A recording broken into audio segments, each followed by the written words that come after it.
Assalamualaikum warahmatullahi wabarakatuh. Bertemu kembali dengan saya Iin Trisnayanti, calon guru penggerak Angkatan 7 Kabupaten Semarang.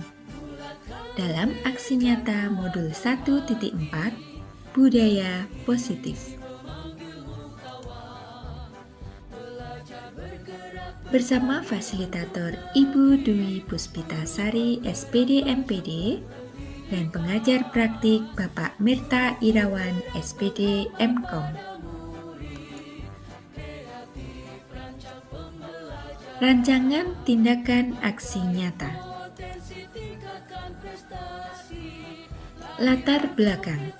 Penerapan disiplin cenderung termotivasi oleh hukuman dan penghargaan, di mana menurut Alfikol pada tahun 1995,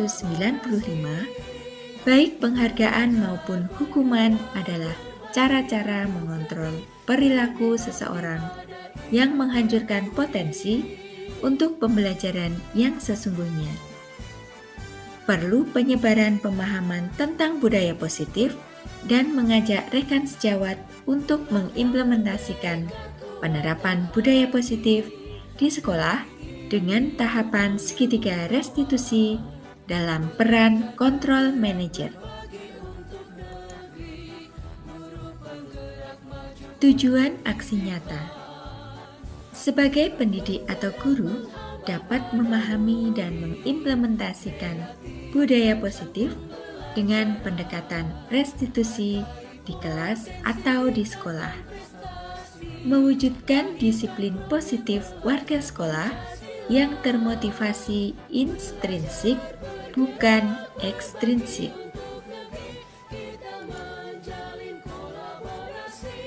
Tolak ukur. Yang pertama, perubahan cara berpikir pendidik atau guru dalam menciptakan budaya positif di kelas maupun di sekolah. Guru mampu mengimplementasikan budaya positif dengan pendekatan restitusi di kelas atau di sekolah. Murid mampu menyelesaikan masalah yang dihadapi ketika melakukan penyimpangan. Terciptanya budaya positif di sekolah. Lini masa tindakan yang pertama, mengajukan ide atau gagasan kepada kepala sekolah dan teman sejawat, kemudian berdiskusi langkah konkret yang akan diambil, berikutnya menentukan jadwal penyebaran pemahaman terkait penerapan budaya positif. Selanjutnya, membuat keyakinan kelas, kemudian melakukan refleksi kolaboratif untuk memantau perkembangan program. Dukungan yang dibutuhkan yaitu dari pengawas sekolah, kepala sekolah, guru, murid, dan orang tua wali murid.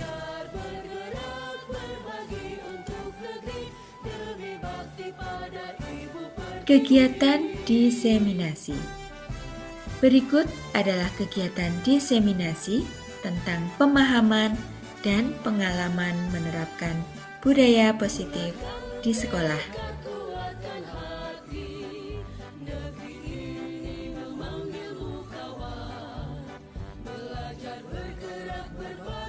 Assalamualaikum warahmatullahi wabarakatuh. Yang terhormat Ibu Kepala Sekolah SD Negeri Papringan 3, yang saya hormati Bapak Ibu Guru SD Negeri Papringan 3. Pertama-tama mari kita mengucapkan puji dan syukur kepada Tuhan Yang Maha Esa yang telah mengaruniakan kepada kita kesehatan, keselamatan, dan kesempatan bagi kita semua untuk berkumpul di ruangan ini dalam rangka mengikuti penyebaran pemahaman dan penerapan budaya positif calon guru penggerak Ibu Iin Trisnayanti SPD. Waktu kami persilahkan. Terima kasih Ibu Mulyati. Bismillahirrahmanirrahim. Assalamualaikum warahmatullahi wabarakatuh. Yang terhormat Kepala Sekolah Negeri Papringan 03 Ibu Sumiati SPD, yang saya hormati Bapak dan Ibu Guru SD Negeri Papringan 3. Yang pertama dan utama, marilah kita panjatkan puja dan puji syukur kehadirat Allah SWT, yang mana pada kesempatan hari ini memberikan kesempatan kepada kita semua untuk melaksanakan kegiatan, yaitu penyebaran pemahaman dan pengalaman penerapan budaya positif calon guru penggerak Angkatan 7 Kabupaten Semarang. Salawat serta salam marilah kita tujukan kepada junjungan kita Nabi Agung Muhammad SAW, yang kita nanti-nantikan syafaatnya di yaumul kiamah. Amin. Bapak Ibu sekalian, di sini saya mohon izin bukan untuk menggurui, namun marilah kita belajar bersama. Ayo sinau bareng, belajar bersama dan berkolaborasi mewujudkan budaya positif di sekolah. Bapak Ibu sekalian, konsep utama modul budaya positif yaitu ada 7, Bapak Ibu. Yang pertama, perubahan paradigma belajar. Yang kedua, disiplin positif. Yang ketiga, kebutuhan dasar manusia. Yang keempat, motivasi perilaku manusia. Yang kelima, segitiga restitusi. Yang keenam, keyakinan kelas. Dan yang terakhir, posisi kontrol restitusi. Baik Bapak Ibu, saat ini di Indonesia kita melaksanakan kurikulum Merdeka. Kita flashback sebentar pada filosofi Ki Hajar Dewantara. Pendidikan adalah menuntun tumbuh atau hidupnya kekuatan kodrat yang ada pada anak agar dapat memperbaiki lakunya untuk mencapai keselamatan dan kebahagiaan setinggi-tingginya, baik sebagai manusia ataupun sebagai anggota masyarakat. Pendidik adalah pamong dalam memberi tuntunan dan arahan agar murid tidak kehilangan arah dan membahayakan dirinya. Bapak Ibu sekalian, beliau Ki Hajar Dewantara dalam filosofinya, pendidik adalah pamong, yaitu ing ngarsa sung tulodo. Ing ngarsa sung tulodo artinya apa Bapak Ibu? Di depan memberikan contoh. Baik, yang selanjutnya, ing madya mangun karso. Artinya apa ya? Di tengah memberi motivasi, baik sebagai seorang pendidik atau guru, di tengah memberikan motivasi kepada murid-murid kita. Yang terakhir yaitu tuturi handayani, yang artinya di belakang memberikan dorongan. Baik, harapannya adalah kita sebagai pendidik dapat memberi contoh, memberi dukungan, dan juga memberi motivasi kepada anak didik kita atau murid kita, sehingga mereka tidak akan kehilangan arah dan membahayakan dirinya. Begitu ya Bapak Ibu, untuk filosofi Ki Hajar Dewantara yang pada kurikulum Merdeka kita implementasikan, kita terapkan dalam pembelajaran yang kita lakukan sehari-hari dalam kegiatan belajar mengajar. Bapak Ibu, sekolah diibaratkan sebagai tanah tempat bercocok tanam, sehingga sehingga kita sebagai guru itu diibaratkan adalah sebagai petani. Sebagai petani tentunya bagaimana Bapak Ibu untuk mengolah tanah atau sawah atau tempat kita bercocok tanam? Dirawat, baik dirawat, kemudian dipupuk, dipupuk, dilindungi dari hama-hama tentunya ya, dicampuri atau disiangi, nah dirawat, dilindungi, begitu ya Bapak Ibu. Nah, sebagai guru kita menuntun anak-anak kita mengusahakan sekolah menjadi lingkungan yang menyenangkan Bapak Ibu, kemudian menjaga dan melindungi murid dari hal-hal yang tidak baik. Dengan demikian karakter murid dapat tumbuh dengan baik. Itu filosofi Ki Hajar Dewantara tentang pendidikan. Yang selanjutnya Bapak Ibu, perubahan paradigma. Baik, saya akan bagikan post-it. Nanti Bapak Ibu silahkan menuliskan hal yang paling berharga dalam hidup panjenengan atau yang Anda miliki.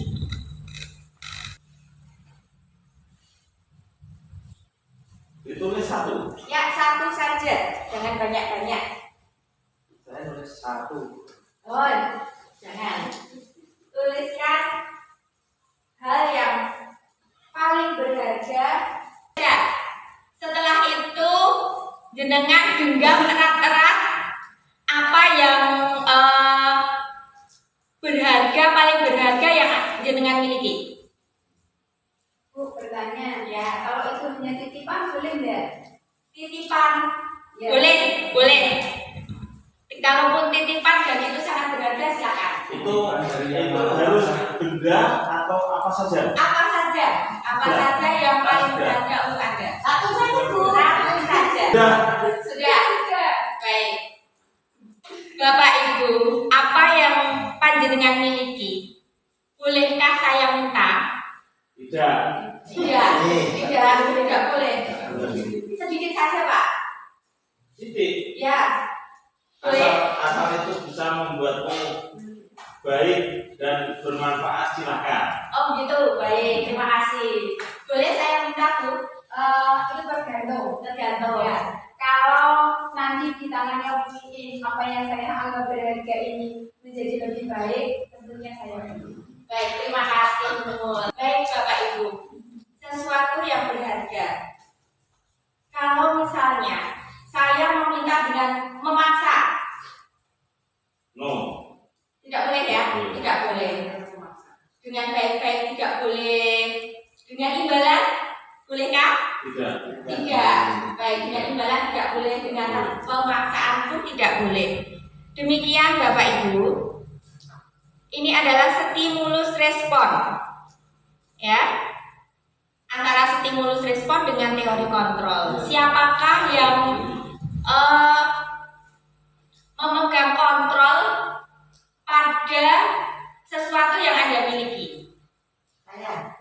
Ya, diri sendiri ya, diri sendiri. Jadi boleh tidaknya itu tergantung pada diri kita sendiri. Nah, ini Bapak Ibu. Miskonsepsi tentang kontrol yang dikemukakan oleh Dr. William Glasser dalam kontrol teori. Yang pertama, ilusi guru mengontrol murid. Jadi guru itu tidak bisa memaksa murid. Baik Bapak Ibu. Yang pertama, ilusi guru mengontrol murid. Jadi kita sebagai guru tidak bisa memaksa murid. Demikian ya. Jadi saya tidak bisa memaksa panjenengan untuk melakukan sesuatu sesuai keinginan saya ya. Yang kedua, ilusi bahwa semua penguatan positif efektif dan bermanfaat. Nah, dengan saya meminta panjenengan membuka atau meminta sesuatu dari jenengan dengan baik-baik, itu pun dengan membujuk anak-anak bisa atau murid bisa menolak rujukan tersebut, dan ini jangka waktunya adalah jangka pendek. Yang ketiga, ilusi bahwa kritik dan membuat orang merasa bersalah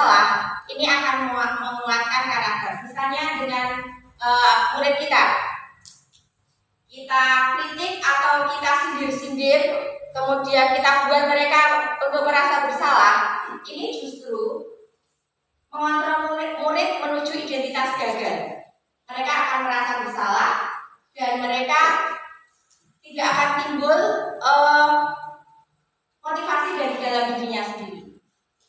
Jadi karena mereka takut gurunya kecewa atau gurunya merasa tidak sesuai dengan apa yang mereka inginkan. Seperti itu. Selanjutnya, ilusi bahwa semua orang dewasa memiliki hak untuk memaksa. Nah, ketika Bapak Ibu guru memaksa murid-murid untuk melakukan apa yang panjenengan inginkan, ini akan menimbulkan permusuhan. Anak-anak bahkan akan dendam. Seperti yang saya rasakan pada waktu SD dulu, guru saya galak sekali. Pada waktu itu guru matematika. Ketika saya tidak bisa mengerjakan tugas, pipi saya itu disilang pakai kapur. Sebetulnya saya marah, tapi tidak mungkin saya akan marah dengan guru saya. Saya kan ya takut, merasa takut, kemudian dendam dan sampai sekarang masih teringat. Nah, seperti itu Bapak Ibu. Jadi harus ada perubahan paradigma. Kita sebagai guru atau pendidik dalam menuntun anak didik kita. Bagaimana seseorang bisa berubah dari paradigma stimulus respon kepada pendekatan teori kontrol? Menurut Stephen R. Covey dalam Principle Centered Leadership tahun 1991 mengatakan bahwa bila kita ingin membuat kemajuan perlahan, sedikit-sedikit, ubahlah sikap kita atau perilaku kita. Namun, bila kita ingin memperbaiki cara-cara utama kita, maka kita perlu mengubah kerangka acuan kita. Ubahlah bagaimana Anda melihat dunia, bagaimana Anda berpikir tentang manusia, ubahlah paradigma Anda. Skema pemahaman dan penjelasan aspek-aspek tertentu tentang realitas. Intinya, kita harus mulai dari diri kita sendiri, Bapak Ibu.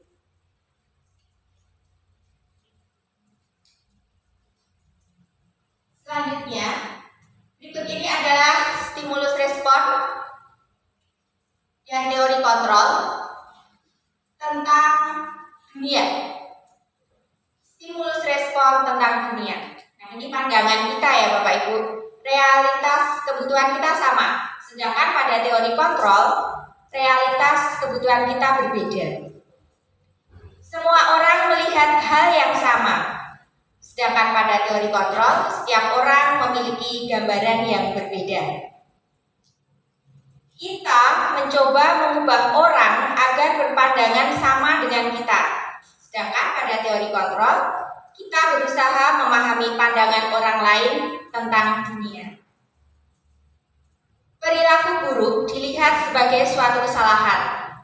Sedangkan teori kontrol, semua perilaku memiliki tujuan.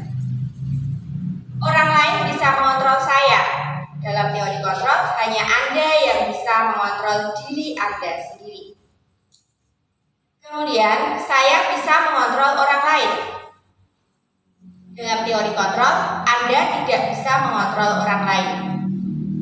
Selanjutnya, pemaksaan ada pada saat rujukan gagal. Dalam teori kontrol, kolaborasi dan konsensus menciptakan pilihan-pilihan baru. Yang terakhir, model berpikir menang atau kalah. Dalam teori kontrol, model berpikir menang-menang. Jadi tidak ada yang kalah, semuanya menang ya Bapak Ibu. Win-win solution. Baik Bapak Ibu, disiplin positif. Menurut Bapak Ibu, disiplin itu apa? Taat, ketaatan, taat pada aturan. Ya, ketika di kelas ada anak yang bukan atau tidak disiplin, maka apa yang akan Bapak Ibu guru lakukan? Menegur, menasihati,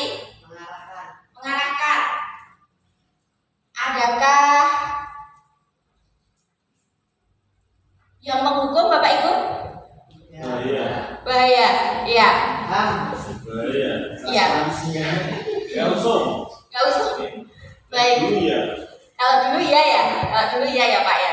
Baik, Bapak Ibu, disiplin, kebanyakan orang menghubungkan kata disiplin dengan tata tertib, teratur dan kepatuhan pada peraturan. Nah, kata disiplin ini dihubungkan dengan hukuman. Seperti itu ketika saya sebelum mempelajari modul ini Bapak Ibu.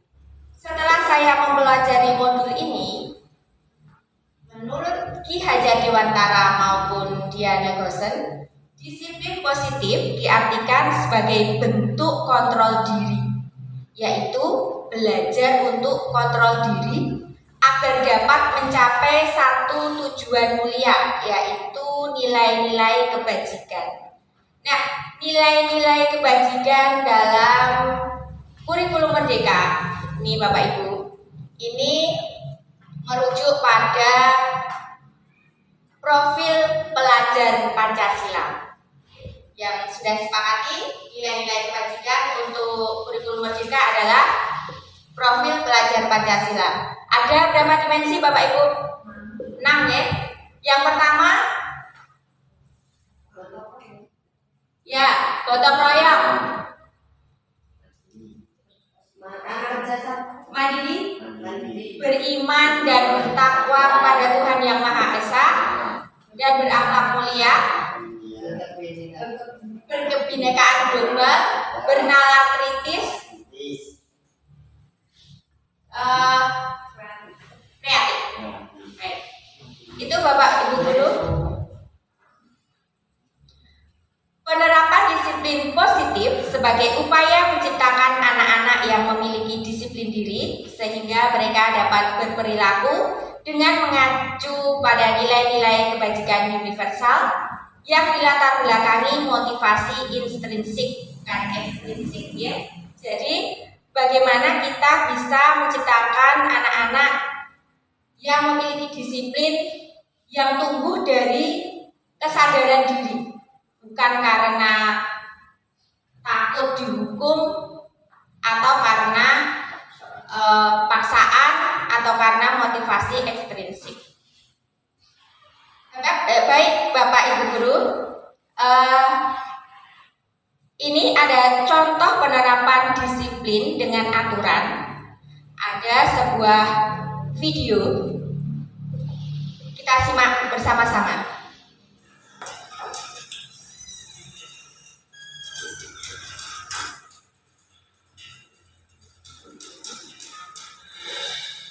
Maaf, saya terlambat.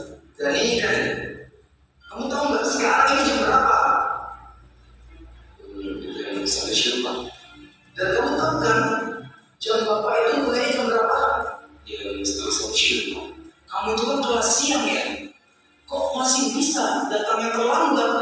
Maaf Pak, sebenarnya saya.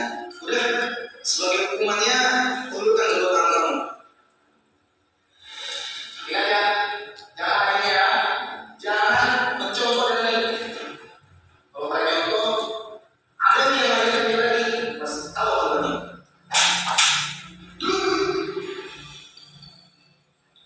Oke, anak-anak sekalian, buka halaman 120. Silakan kalian baca dulu berdua. Tidak ada yang ditanyakan, langsung tanya kepada Bapak.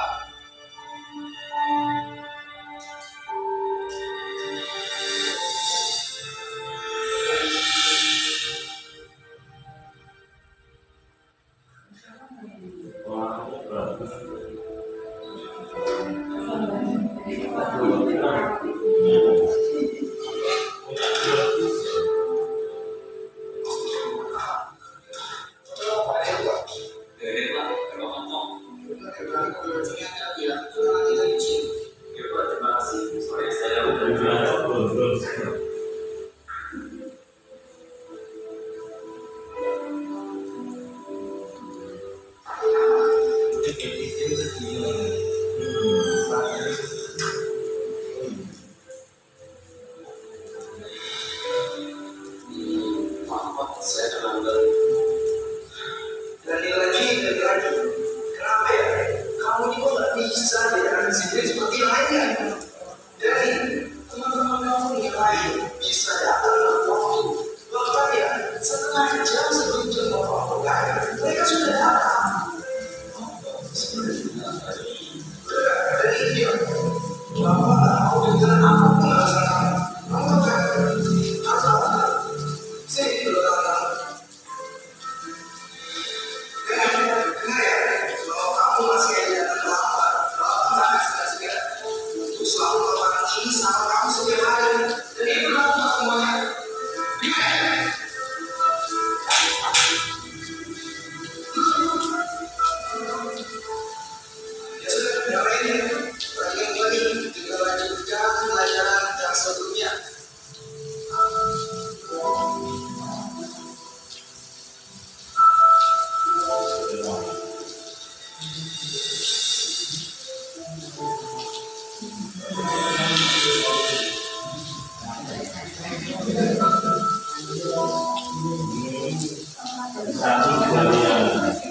Sebetulnya Dani ini anaknya baik hati ya Bapak Ibu.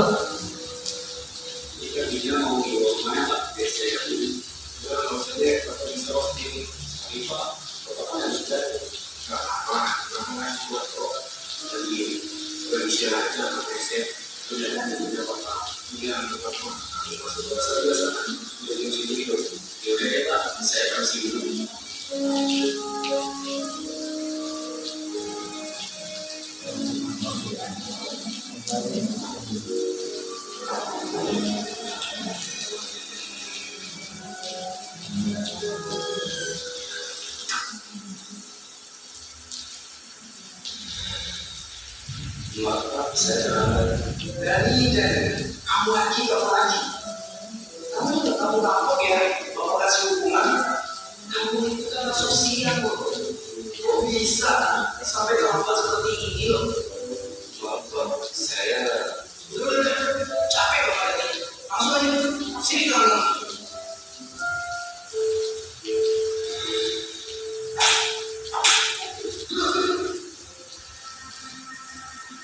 Ingat ya anak-anak, Bapak mau kalian semua tuh harus disiplin.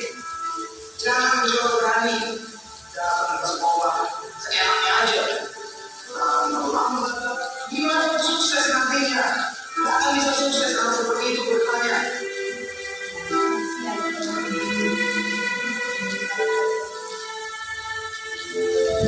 Perhatikan Dani ya Bapak Ibu.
Iya.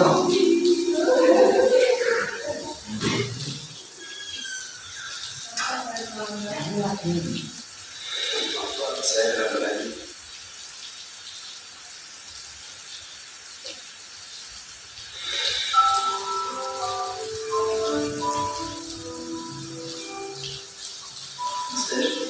Maafkan Bapak ya.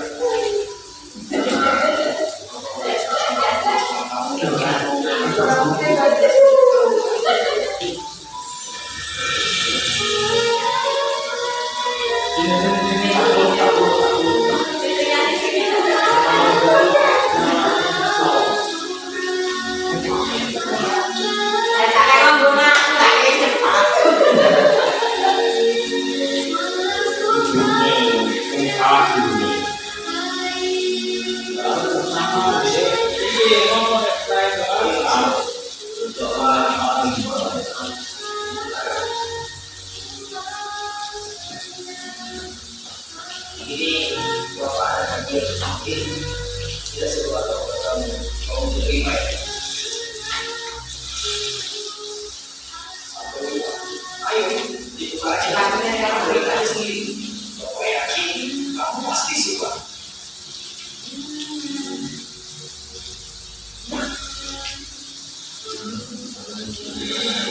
Ikut sekolah, ikut saya Pak. Iya, sepatu itu buat kamu.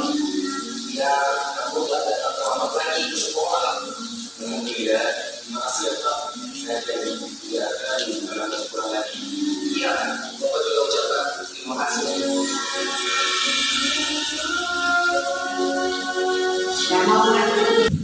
Baik Bapak Ibu, bagaimana tanggapan panjenengan dengan video yang barusan diputar?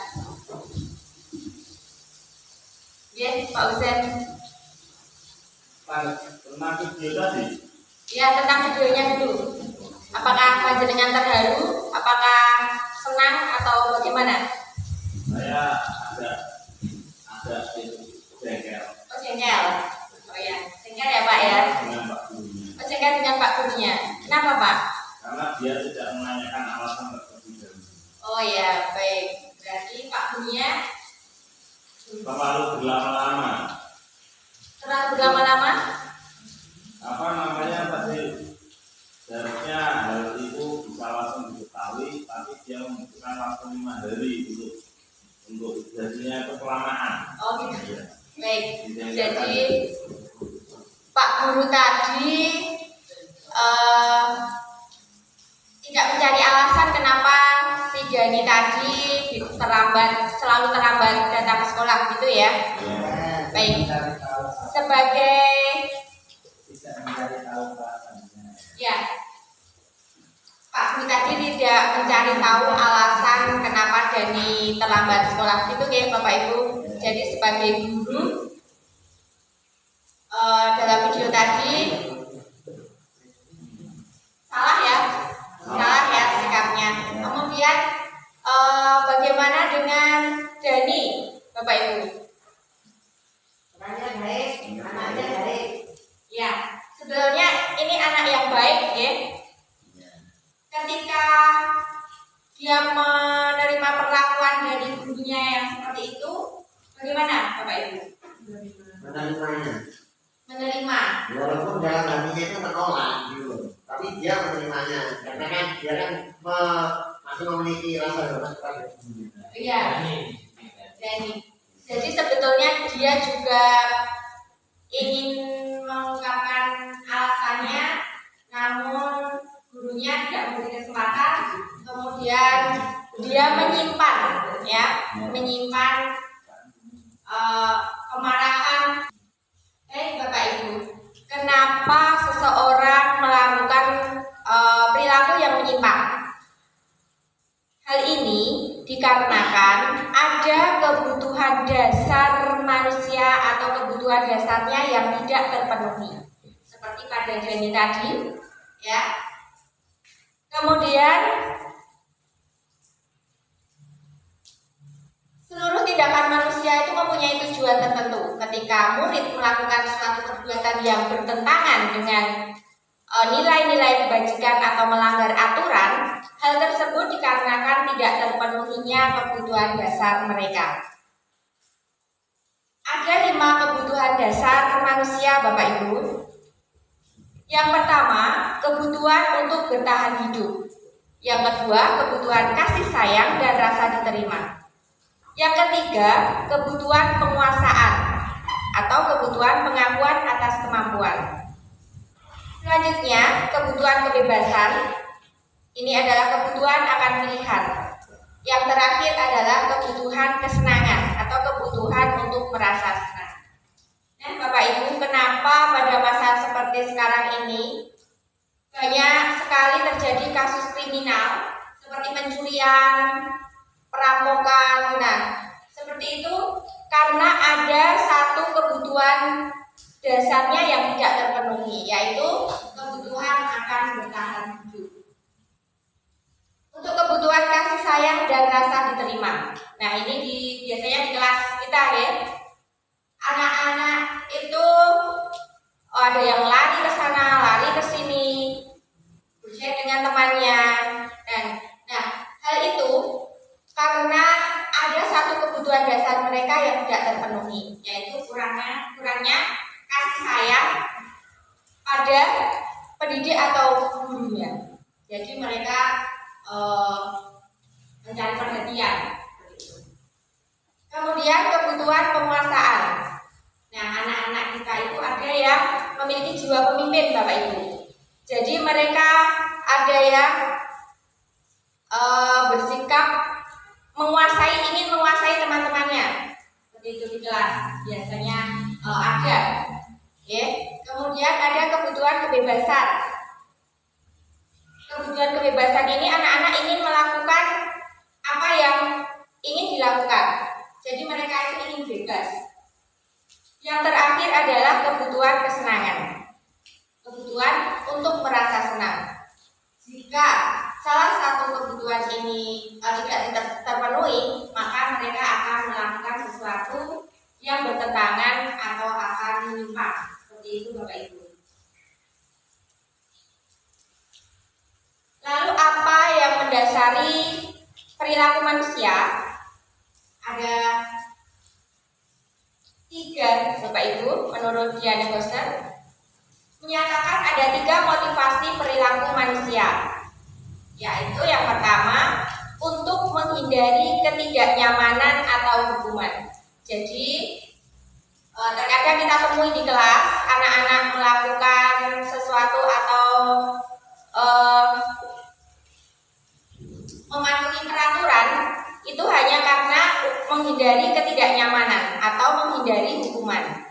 Selanjutnya yaitu untuk mendapat imbalan atau penghargaan dari orang lain. Yang terakhir yaitu untuk menjadi orang yang mereka inginkan dan menghargai diri sendiri dengan nilai-nilai yang mereka percaya. Nah, motivasi yang ketiga inilah Bapak Ibu yang akan kita tanamkan, yang akan kita tunjuk kepada anak didik kita, kepada murid kita, agar mereka menghargai diri sendiri dan motivasi itu dari diri mereka sendiri.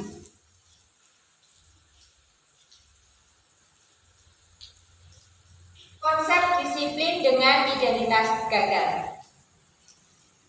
Menurut Alficon tahun 1995 mengemukakan baik penghargaan maupun hukuman adalah cara-cara mengontrol perilaku seseorang yang menghancurkan potensi untuk pembelajaran yang sesungguhnya. Apakah benar seperti itu, Bapak Ibu? Ya, hukuman. Hukuman itu menyakitkan. Setuju? Setuju ya. Tidak nyaman. Ya, seperti Jadi tadi ya, dia merasa tidak nyaman. Murid takut. Ya. Memaksa. Mau tidak mau dia harus menerima hukuman ya. Menyembunyikan kemarahan. Pasti itu ya, seperti yang terlihat pada dari tadi. Murid menjadi rendah diri. Nah, kasihan sekali ya. Penghargaan. Nah, ini tidak ternyata Bapak Ibu, karena dapat merusak hubungan. Kenapa merusak hubungan? Karena ini akan menimbulkan iri pada anak didik. Mematikan kreativitas. Nah, ketika murid sudah mendapat penghargaan, maka dia akan merasa puas sampai di situ, sehingga kreativitasnya akan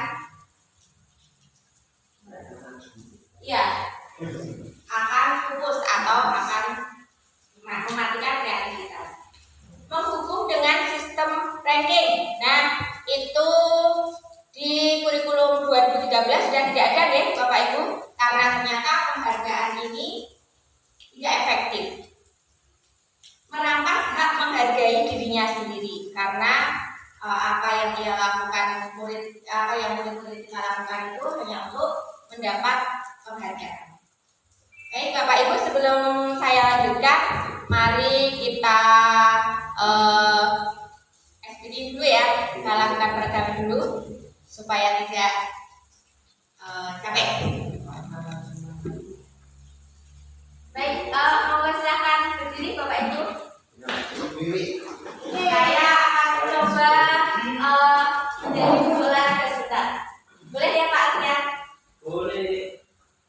Baik, dalam olahraga hitungan 1 sampai 8 ya. Ya. 1 tangan kanan ke atas, 2 ke bawah, 3, 4, 5, 6, 7, 8. Oke, untuk tangan kiri, 1-nya ke depan, 2-nya ke atas, 3-nya ke depan, 4-nya ke bawah, 5 ke depan, 6 ke atas, 7 ke depan, 8 ke bawah. Itu ya, kita lakukan tangan kanan dan tangan kiri. Oke, siap ya? Siap. 1, 2,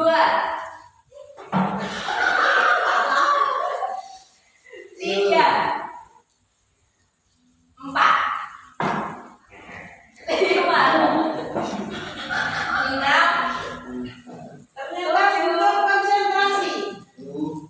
6, 8.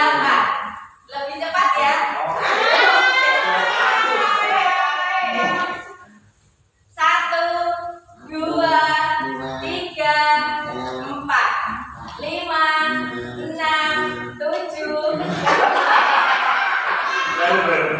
Baru satu saya. Oke, lagi ya. Oke.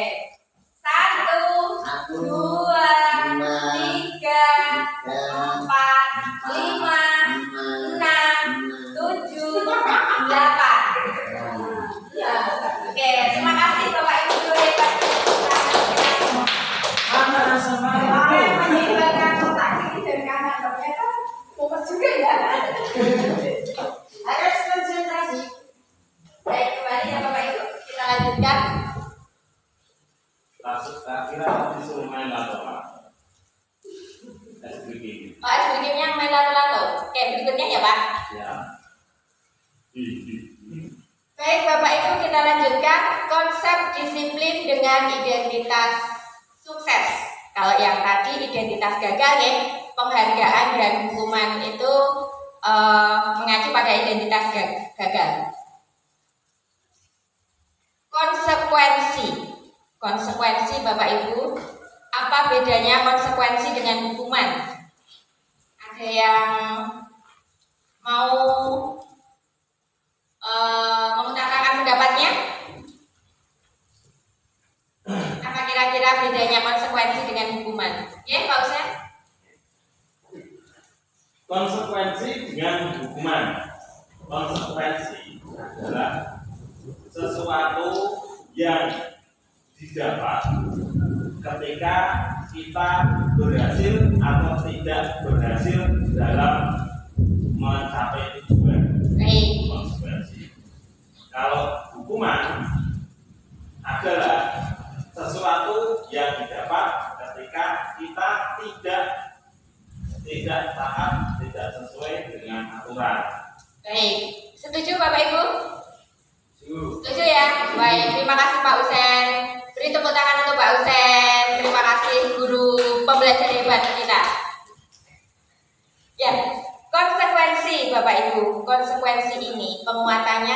pendek. Perlu monitoring berkelanjutan. Ini merupakan stimulus respon. Murid menghormati aturan. Kehilangan waktu merenungi kesalahan karena mereka melakukan konsekuensi dari tindakannya tadi, dari kesalahannya tadi. Bedanya dengan hukuman Bapak Ibu, kalau hukuman itu bersifat spontan, kalau konsekuensi ini sudah ada apa yang bila kamu melanggar maka kamu akan atau harus melakukan konsekuensinya. Seperti itu. Selanjutnya, restitusi.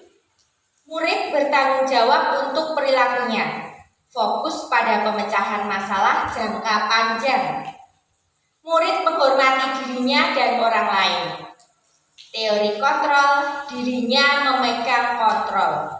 Murid bersemangat memperbaiki kesalahannya. Ini adalah identitas sukses Bapak Ibu, konsekuensi dan restitusi.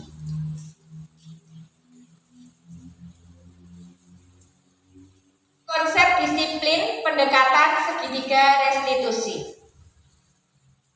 Restitusi adalah proses menciptakan kondisi bagi murid untuk memperbaiki kesalahan mereka sehingga mereka bisa kembali pada kelompok mereka dengan karakter yang kuat. Ini dari Gorsen 2004.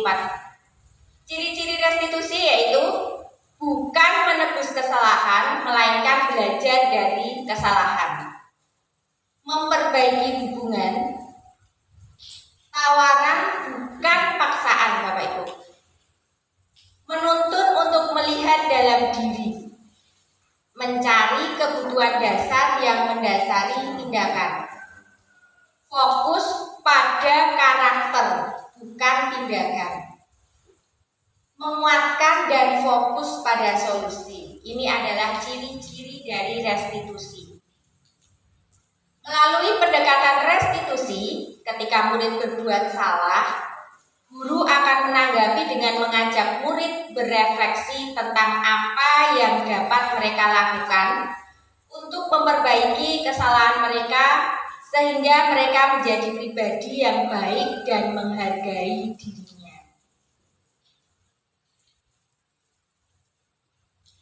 Pendekatan dengan segitiga restitusi, ini ada 3 langkah Bapak Ibu. Yang pertama, menstabilkan identitas. Stabilize the identity. Kita semua akan melakukan hal terbaik yang bisa kita lakukan. Yang kedua, validasi tindakan yang salah. Bahwa semua perilaku ini memiliki alasan Bapak Ibu. Yang langkah yang ketiga yaitu menanyakan keyakinan. Kita semua memiliki motivasi internal.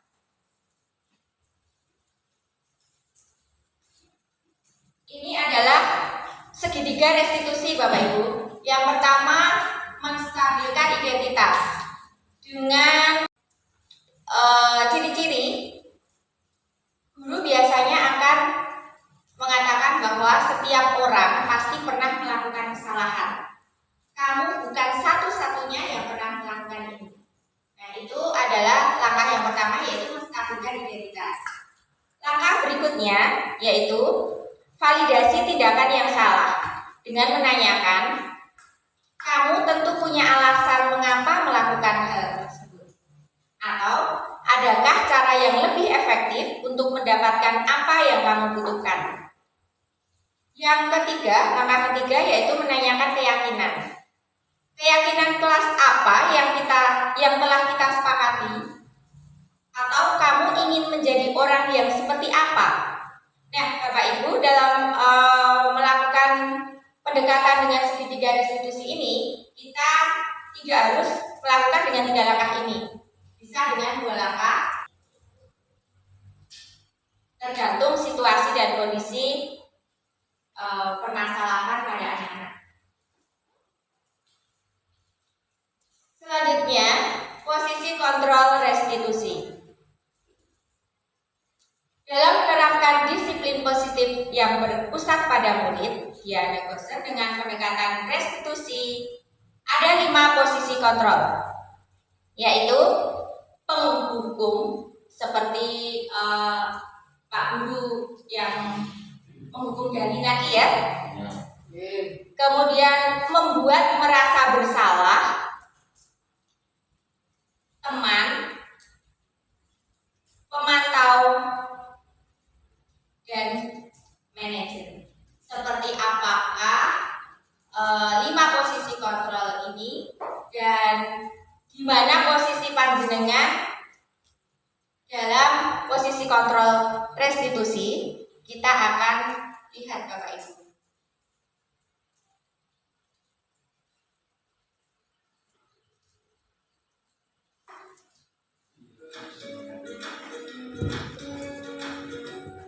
Ada yang sudah sampai? Ya, Ibu dan Bapak belum yang dalam penerapan disiplin positif.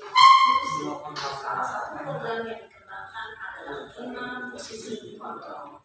5 posisi kontrol dalam restitusi adalah proses perjalanan seorang pendidik agar dapat mengenali dirinya. Pada video kali ini, kita akan membahas tentang 5 posisi kontrol yang dikembangkan oleh gaya dosen dan contoh penerapannya.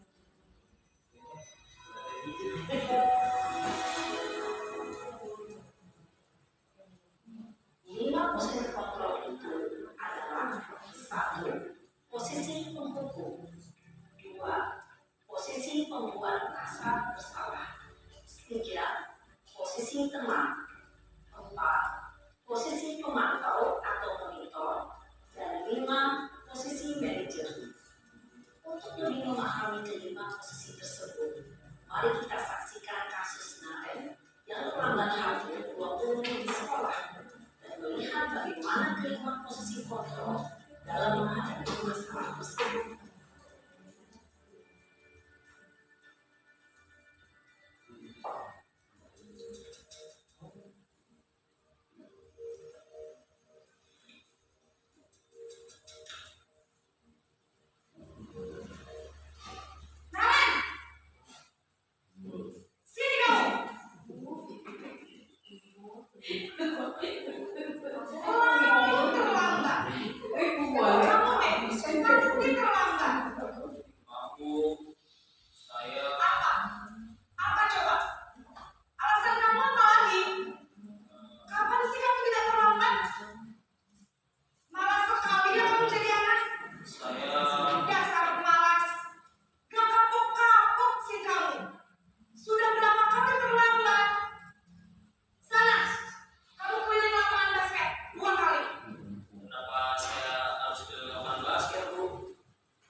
namun kata-kata yang diutarakan membuat murid merasa menjadi orang yang gagal, memandang buruk dirinya sendiri, merasa tidak berharga, dan tidak sanggup membahagiakan orang lain.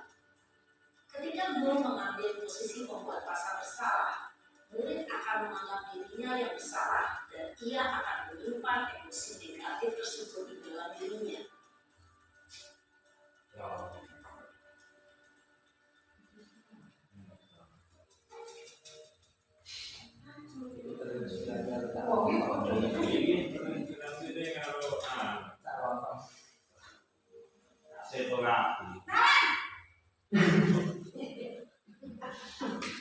Mau jadi bisa cerita. Wah, sudah jam berapa ini nak? Selamat pagi ya sayang. Iya Bu, habis ibu saya membangunkan saya Bu. Kamu malah menyalahkan ibu kamu. Kamu bukannya anak yang larinya paling kencang. Kok terlambat sih? Iya Bu, saya memang terlambat bangun tadi. Jadi biarpun saya lari kencang, tetap gak kekejar Bu. Ya sudah sana, nanti lain kali larinya lebih kencang lagi ya. Biar gak terlambat lagi.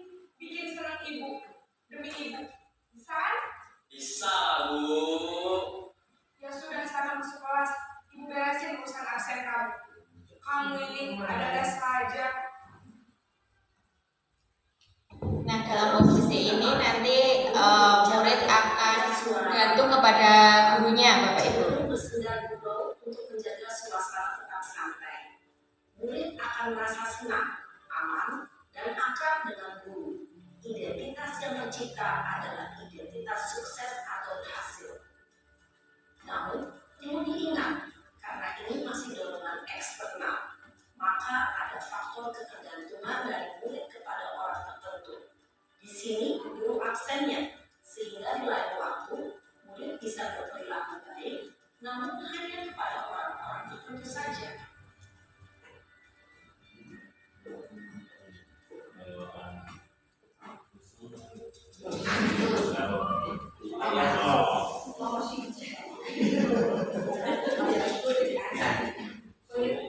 Iya, silakan.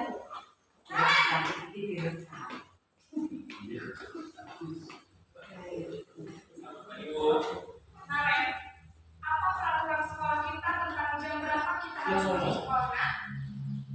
kita harus Bu. Iya betul, sekarang sudah jam 7.20. Naren sudah tahu konsekuensinya jika terlambat hadir. Paham Bu, saya harus tinggal kelas pas jam istirahat selama 20 menit. Iya benar, konsekuensinya demikian. Jadi nanti jam 9.30 pas istirahat, kamu harus tinggal di kelas, kerjakan tugas tambahan untuk ketertinggalan kamu, ya? Baik Bu. Posisi pemantau mengandalkan penghitungan atau data untuk mengontrol murid. Guru mengarahkan murid berdasarkan peraturan dan konsekuensi. Seorang pemantau menggunakan bahasa tubuh dan ekspresi wajah yang datar dan cenderung formal.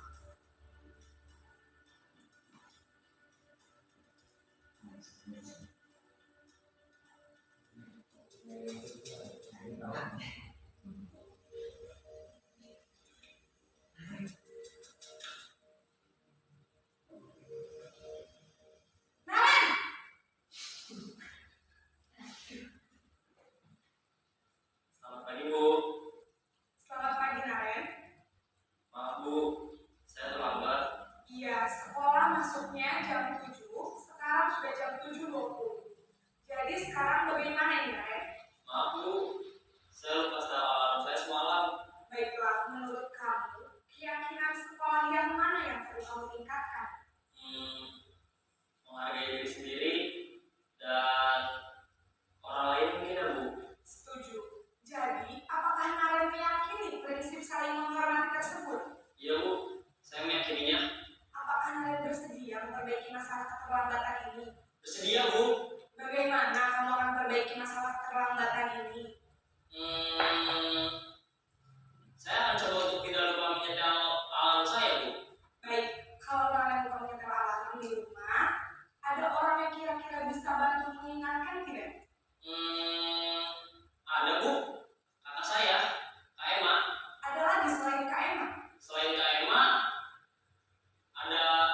Ibu saya. Baik, jadi yang mengingatkan Naren adalah Kak Emma dan Ibu Kavia. Kira-kira akan mulai setel alarm kapan, Naren?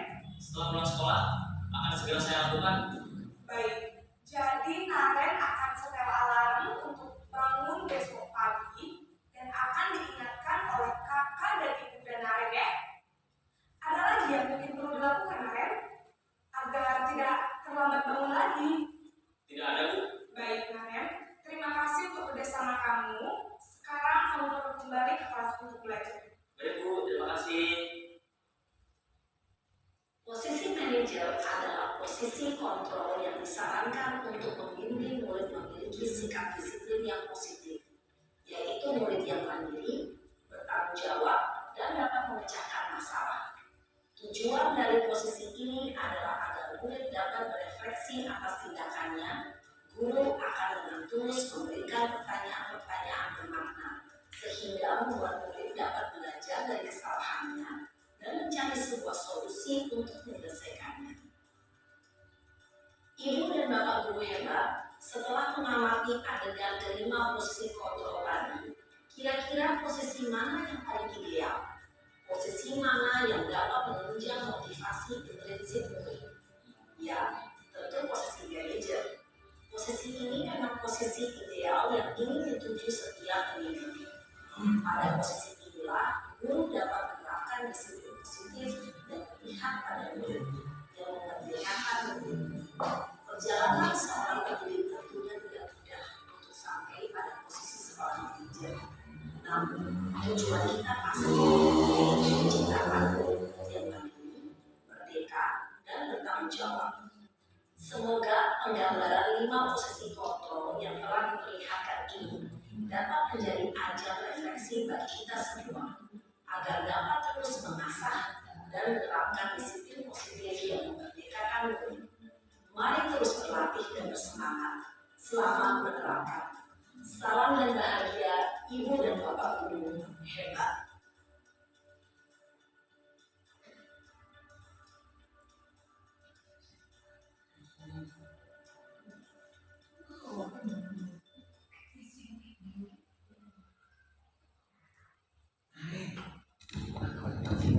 Baik Bapak Ibu, ini tadi adalah 5 posisi kontrol.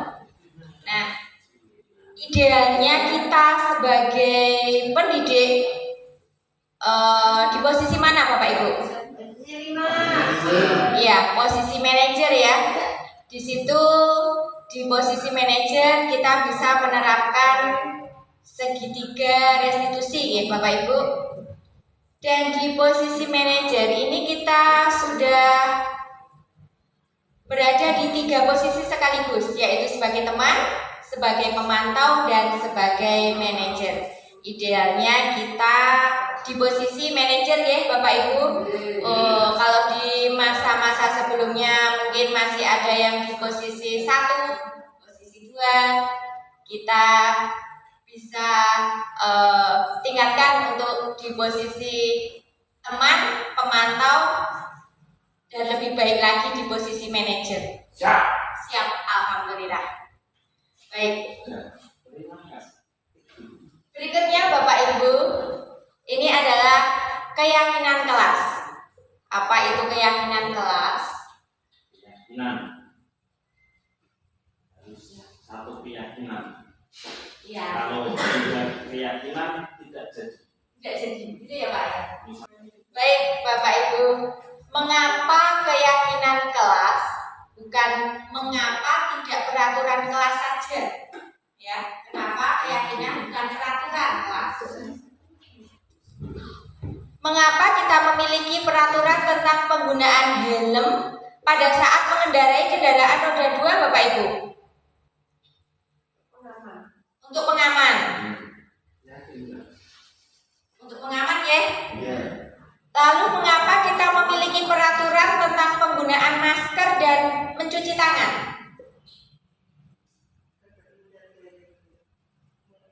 Agar terhindar dari penyakit, untuk kesehatan, untuk keamanan, begitu ya Bapak Ibu?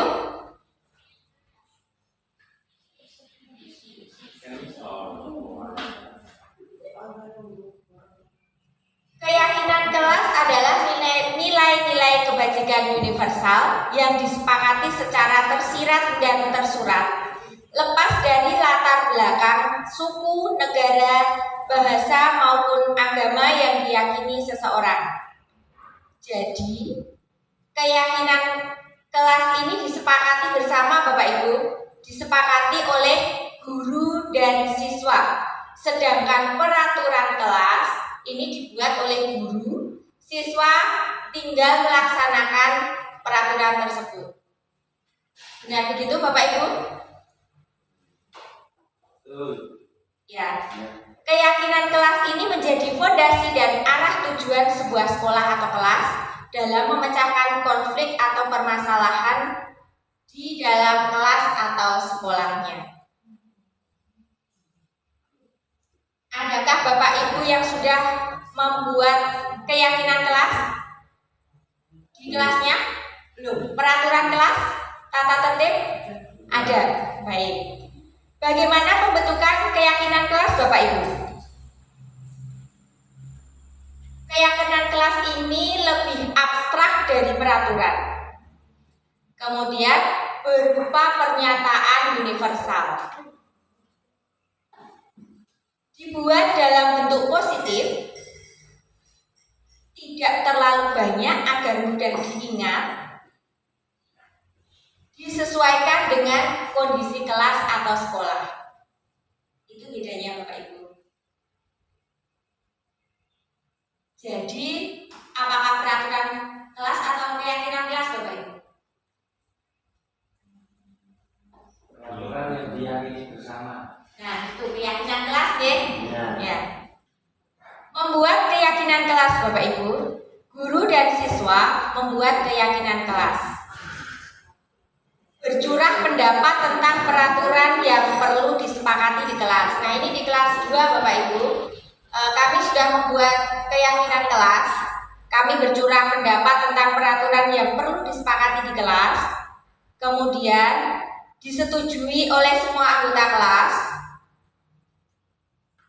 Setelah itu memajang keyakinan kelas di kelas. Seperti ini Bapak Ibu. Ini adalah keyakinan kelas. Keyakinan kelas 2. Baik, selanjutnya ini adalah contoh penerapan disiplin positif dengan pendekatan segitiga restitusi. Berikut refleksi murid yang sudah saya lakukan di kelas 2.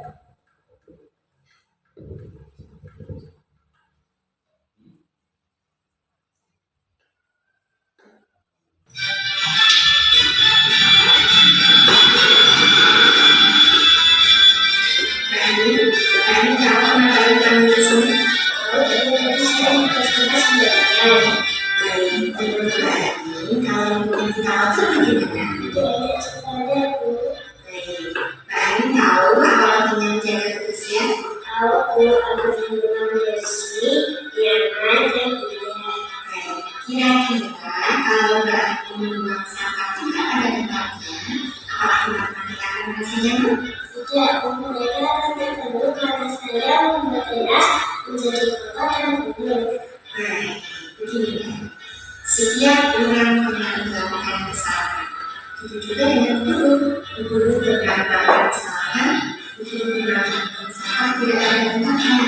Nah, di sini guru tidak akan mencari siapa yang salah, tapi kita akan mencari solusi supaya Mbak ini membuang sampah tidak sia-sia. Ya, Mbak ini pasti punya alasan mengapa Mbak ini membuang sampah tidak sia-sia.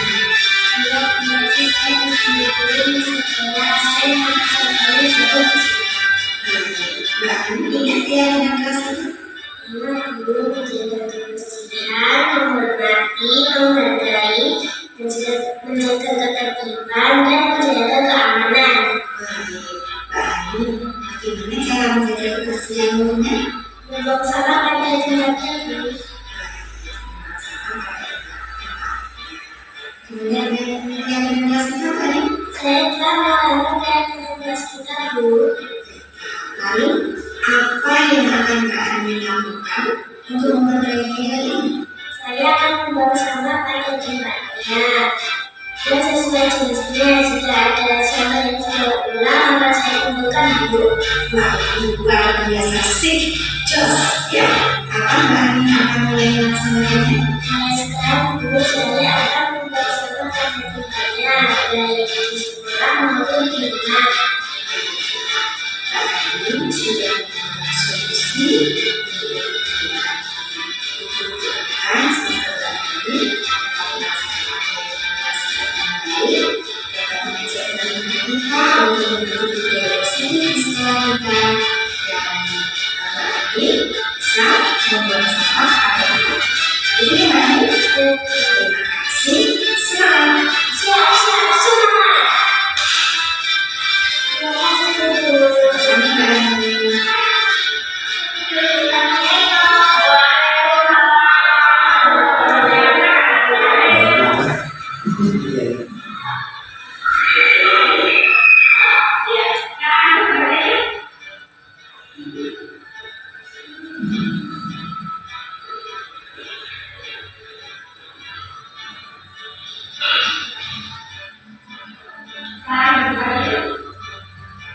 Zainab tahu kenapa perlukan di sini?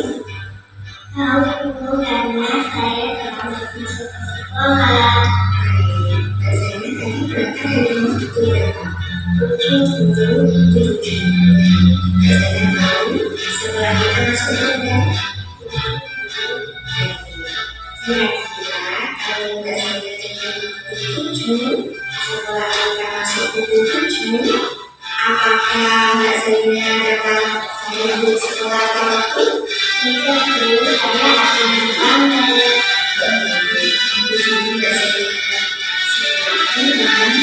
Mempunyai kepentingan.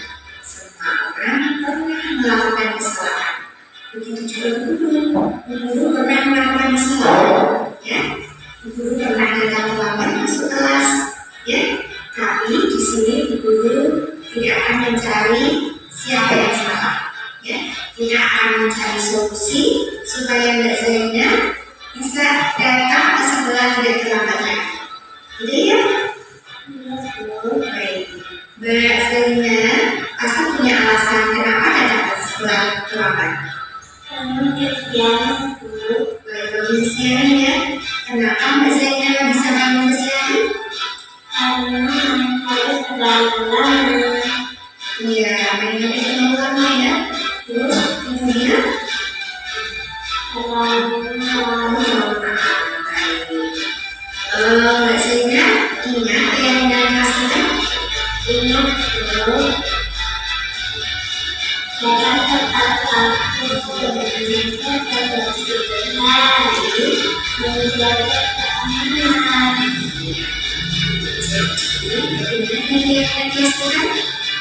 Saya sudah mengalami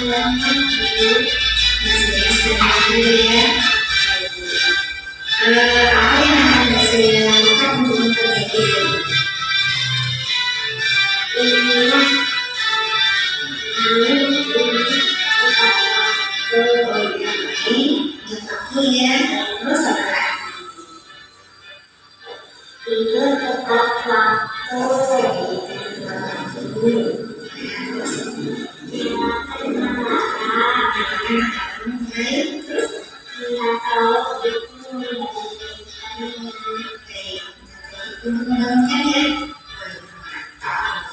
biasa ya, Mbak Zainab sudah menemukan solusi untuk terjadi ya.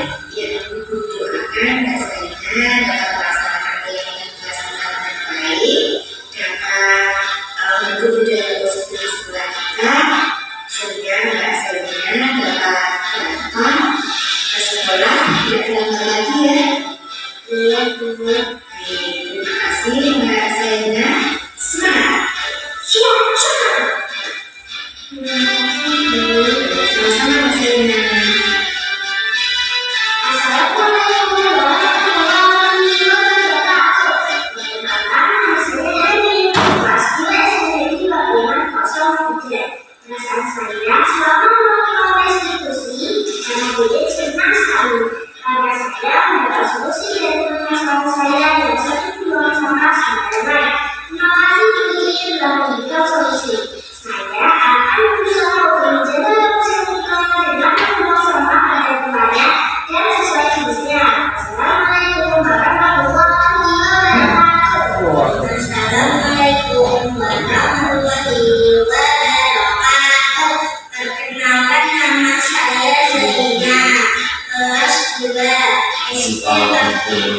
SD Negeri Pabrikan 3. Perasaan saya selama melakukan restitusi bersama Bu Iin senang sekali karena saya mendapat solusi dari permasalahan saya yang sering datang terlambat ke sekolah. Terima kasih Bu Iin telah memberikan solusi.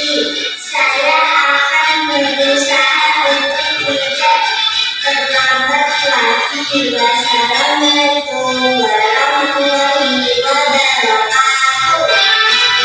Itu tadi contoh pendekatan segitiga restitusi yang sudah saya lakukan di kelas 2 ya Bapak Ibu. Kami berharap Bapak Ibu juga bisa menerapkan posisi manajer dan menerapkan pendekatan segitiga restitusi dalam menuntun anak menyelesaikan masalahnya. Baik Bapak Ibu, yang terakhir adalah refleksi. Apa yang Bapak Ibu ketahui sebelumnya tentang disiplin? Sebelum kita belajar bersama Bapak Ibu. Mungkin salah satu atau salah dua Bapak Ibu bisa mengungkapkan pendapatnya. Monggo. Sebelumnya saya memahami bahwa disiplin itu sesuatu yang harus ditaati aturan. Jika ada yang melanggar, maka mendapat hukuman. Baik, itu sama ya Bu. Dulu saya juga seperti itu ya. Jadi disiplin itu adalah tentang aturan, maka ada konsekuensinya yaitu berupa hukuman atau sanksi, gitu ya. Yang lain Bapak Ibu? Sama ya? Baik. Yang kedua, hal baik apa yang Bapak Ibu peroleh setelah diseminasi ini? Pak Ustaz? Monggo. Silakan.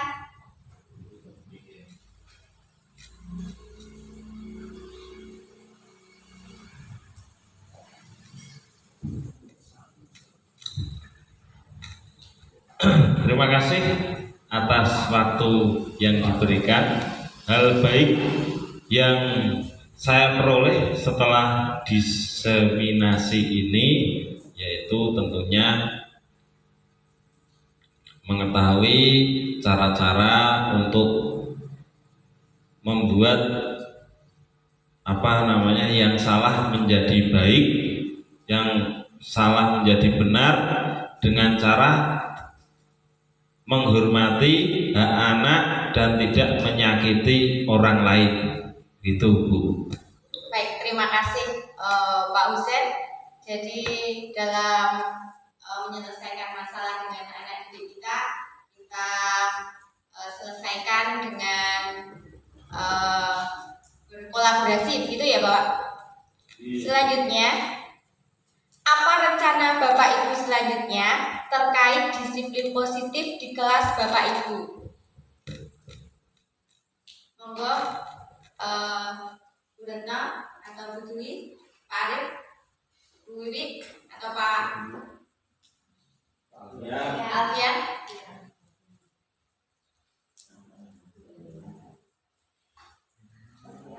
Oh, nggih, monggo, Bu Mul.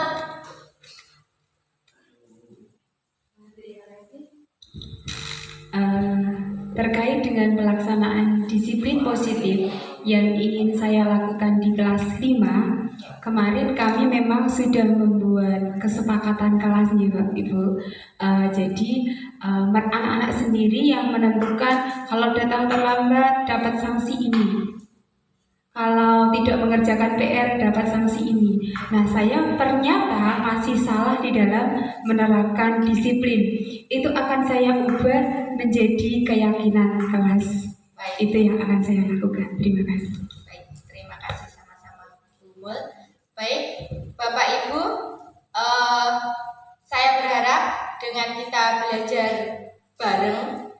dapat memberikan manfaat, dapat memberikan peningkatan yang lebih baik pada kelas Bapak Ibu. Kegiatan ini bermanfaat dan membawa kebaikan untuk kita semua. Banyak salah kata, kekurangan dari saya mohon maaf yang sebesar-besarnya. Saya akhiri. Wassalamualaikum warahmatullahi wabarakatuh. Waalaikumsalam. Terima kasih Bapak Guru Hebat. Beri tepuk tangan untuk Bapak Ibu Guru Hebat SD Negeri Papringan 03.